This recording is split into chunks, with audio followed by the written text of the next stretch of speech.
How to draw only the vertical lines of a page border in Microsoft Word.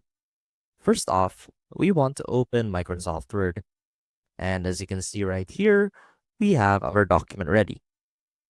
Now, first, let's go ahead and insert our page border.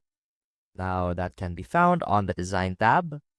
Click on Page Borders and select your page border.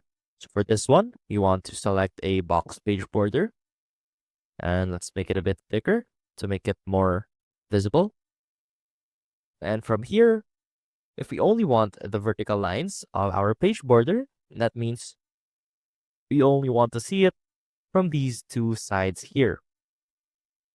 So what we can do is click on these two right here. And as you can see on the preview, the top and the bottom page border have been removed. Now let's go ahead and apply that to our document. And as you can see, our page border only has vertical lines in it. I hope this helped, and I will see you soon.